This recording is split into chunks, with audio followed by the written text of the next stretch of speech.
ధన్యవాదాలు అధ్యక్ష. కేటీఆర్ గారు మీకు హరీష్ రావుతో పొలిటికల్ ప్రమాదం గుర్తుపెట్టుకోరు.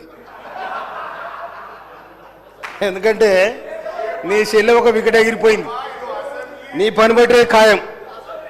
ఎందుకంటే మీరు పోటీపడి దోసుకున్న రాష్ట్రాన్ని.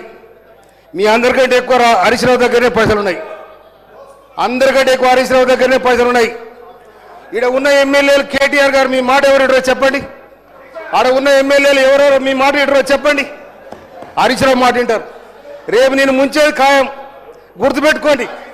ఎందుకంటే 2001 నుంచి చూస్తున్నాను. చెప్తాయినా మీరు గౌరవ్ ఖడేసియర్ గారి మీద ఇట్లా కత్తులు కోలాడ ఆడుతాం బిడ్డ. కబర్దార్. ఏమనుకుంటున్నావు? మా పరికత్తులు లేసేనుకో నీ గడికి ఏమైనా కడతామని చెప్తామని చెప్తున్నా. ఎవరు బెదిరిస్తున్నావు? అందుకోసమనే దళితులంటే గిరిజనులంటే లెక్కలేని తన మీద మీరుంటే మీ గడిలో దొర్రే రోజు కూడా వస్తారు కూడా తెలుస్తాను నేను.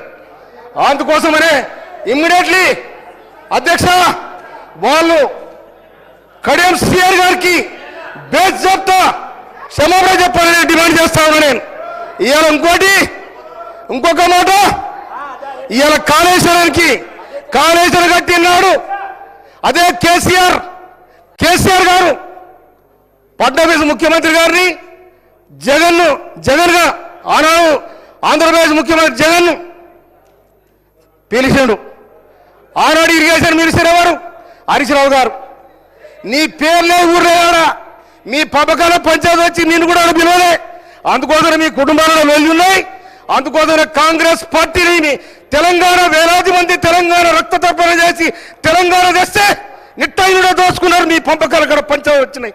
అందుకోసం ఆ పంచాలను కాంగ్రెస్ మీద రుద్దాన్ని కూడా మీకు హెచ్చరిస్తా ఉన్నా నేను. ఎడమ బుజ్జు గారు